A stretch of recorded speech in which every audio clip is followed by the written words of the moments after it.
ABP माझाच्या संपादिका Sarita Kaushik ma'am सध्या आपल्यासोबत आहेत. मॅम, खरं तर आज जी भेट होतीये ती बहुप्रतीक्षित अशी भेट आहे माणिकराव कोकाटे आणि अजित पवार यांची. जर घडलेल्या घडामोडींच्या अनुषंगाने विचार करायचा झाला तर सध्याच्या या भेटीचं विश्लेषण तुम्ही कसं कराल? खरं बघितलं तर अजितदादा काय करतात हे सगळेजणच थांबले होते.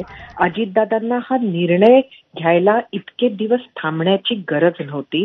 मात्र एकंदरीत या संपूर्ण घटनेला जी पार्श्वभूमी आहे ती बघता देवेंद्र फडणवीस मुख्यमंत्री यांची सगळी वक्तव्य लक्षात घेता अजितदादांनी आपल्या पक्षाशी सल्ला सहमत करून अत्यंत विचारपूर्वक आपण पुढचा निर्णय घेतोय हे संकेत देण्याच्या दृष्टीने मला वाटतं हा वेळ लावलेला आहे.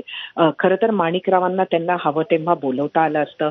हा निर्णय तातडीनं देता आला असता. फोनवरून सांगता आलं असतं की राव तुम्ही राजीनामा द्या. मात्र अजितदादांनी असं काहीही केलेलं नाही.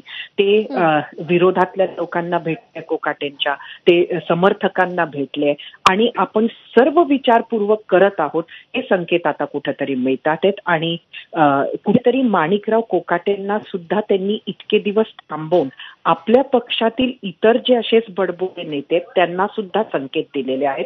कारण शेवटी जर बघितलं तर एकानंतर एक अडचणीत येणाऱ्या मंत्र्यांमध्ये अजितदादांचा पक्ष हा सगळ्यात आघाडीवर आहे. प्रज्ञा. सरिता मॅम, काही वेळापूर्वी अजित पवारांचं जे वक्तव्य आलं की किती वेळा चुका करणार आणि किती वेळा माफ करणार, त्यांचं हे वक्तव्य माणिकराव कोकाटेंच्या राजीनामा होणार हे सांगण्यासाठी पुरेसं आहे असं म्हणता येईल? खरं तर सामान्यतः जर बघितलं तर हेच संकेत आपल्याला त्यातून मिळतात. मात्र आपण हल्लीचं राजकारण सुद्धा बघितलेलं आहे. आपल्या लोकांनी काही वागल्यावर ते चूक आहे, माफ करणार नाही वगैरे असं म्हणत बराच काळ निर्णय खेचला जातो.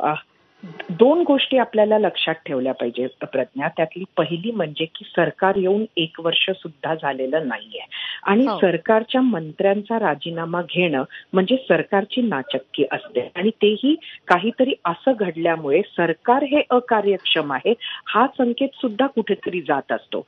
त्यामुळे आता आपण काहीतरी चांगलं करतोय, आपल्याकडे माफी नाही हे दाखवण्याचा प्रयत्न करत असताना जोपर्यंत कोकाटेंचा राजीनामा होत नाही तोपर्यंत काही खरं नाही असं मात्र म्हणावं लागेल. आपण कृषी खात्यासंदर्भात जर चर्चा केली तर धनंजय मुंडेंकडे कृषी खातं होतं तेव्हाच्या कथित घोटाळ्याचा त्यांच्यावरती आरोप आहे. आता माणिकराव कोकाटेंचं जे असंवेदनशील वक्तव्य समोर आलं, भिकारी आहे शासन या संदर्भातलं, किंवा त्यांचा पत्ते खेळतानाचा व्हिडिओ, राष्ट्रवादीकडे कृषी खातं कायम राहील यानंतर?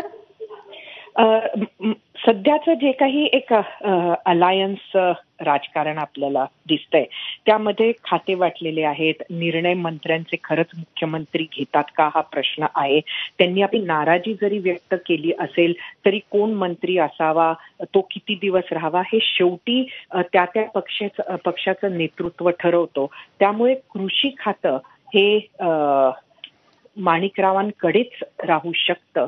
माणिकरावांपेक्षा ते अजितदादांच्याच पक्षाकडे राहू शकतं याची शक्यता जास्त आहे. मात्र तिथे आता जर माणिकराव कोकाटे गेले तर दुसरी व्यक्ती कोण येते हे बघणं इंटरेस्टिंग आहे. गेल्या काही काळात आपण शरद पवारांबरोबर असणाऱ्या एका मोठ्या नेत्याचं नाव सुद्धा चर्चेत होतं. जयंत पाटील काय करतात हे सुद्धा बघावं लागेल असं एक चर्चा होती. मात्र त्यालाही कुठेतरी पूर्णविराम मिळालाय असं कळतंय. एखादा मोठा नेता जर वेटिंग मध्ये असेल आणि त्याला हे खातं दिलं जाऊ शकतं का हे सुद्धा कुठेतरी आत्ताचं सरकार तपासून बघत असेलच. सरिता मॅम, आपण जर पाहिलं तर मुख्यमंत्र्यांचं एक वक्तव्य होतं की जर कारवाई केली नाही तर कोडगेपणा येईल. या वक्तव्याला अनुसरून आता ही पुढे कारवाई करण्याची वेळ राष्ट्रवादीवर आलेली आहे का, की अजित पवार खरंच आता नो नॉनसेन्स झोनमध्ये गेलेले आहेत? नक्कीच मुख्यमंत्र्यांनी संकेत खूप स्पष्ट दिले आणि अगदी ज्या दिवसापासून ही घटना घडली त्या दिवसापासून त्यांनी पाठीशी घातलेलं नाहीये. माणिकराव कोकाटे असो किंवा इतरही ज्या काही घटना घडल्यात त्या बघितल्या तर त्यांनी संकेत स्पष्ट दिले. पण जे धनंजय मुंडेंच्या वेळेला झालं तेच होताना आपल्याला दिसतंय की शेवटी निर्णय कोणाला घ्यायचा आहे तर तो निर्णय मुख्यमंत्र्यांना घ्यायचा नाहीये हे मात्र स्पष्ट आहे. त्यांनी आपली भूमिका स्पष्ट केली आहे. अजितदादा आणि त्यांच्यामध्ये नक्कीच चर्चा झालेली असणार, पण शेवटी निर्णय अजितदादांना घ्यायचा आहे.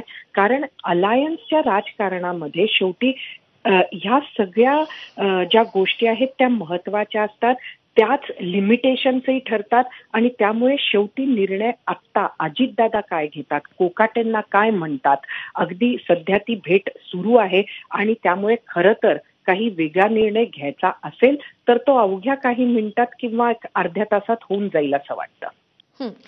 सरिता मॅम, या सगळ्यामध्ये आपण पाहिलं तर जसं तुम्ही म्हणालात की सरकार स्थापन होऊन वर्षही झालेलं नाहीये. मार्चमध्ये धनंजय मुंडेंना राजीनामा द्यावा लागला, जे अजित पवारांच्या अत्यंत जवळचे. आता माणिकराव कोकाटेंचा राजीनामा होईल अशी चिन्ह दिसत आहेत, जे राष्ट्रवादीतले अत्यंत अनुभव संपन्न असे नेते. राष्ट्रवादी हे डॅमेज कंट्रोल कसं करणार आहे? हा नक्कीच राष्ट्रवादीसाठी येणाऱ्या काळात अडचणीचा भाग आहे, पण आता निवडणुकांवर लक्ष ठेवूनच सगळं डॅमेज कंट्रोल होत असतं प्रज्ञा. त्यामुळे आता महापालिका निवडणुका जरी असल्या समोर तरी विधानसभेच्या निवडणुकांना बराच काळ आहे.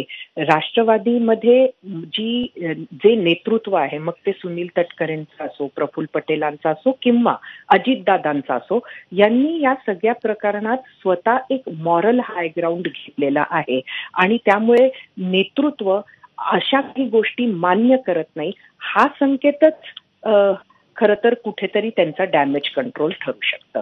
हीच रणनीती राहणार की आम्ही जनतेच्या बरोबर आहोत आणि असंवेदनशीलता आम्ही टॉलरेट करत नाही, हाच संदेश देत यालाच ते डॅमेज कंट्रोल म्हणून वापरण्याची शक्यता जास्त आहे. ठीक आहे सरिता मॅम, आभार आपले. आपण सविस्तर विश्लेषण केलं या घडामोडींचं, या गाठीभेटींचं त्यासाठी. आणि आपले प्रतिनिधी निलेश बुधावले सध्या आपल्यासोबत आहेत. आपण निलेशकडे जाऊयात. निलेश, मंत्रालयाच्या परिसरात छगन भुजबळ सुद्धा आपल्याला दिसलेले आहेत. छगन भुजबळ हे सुद्धा अजित पवार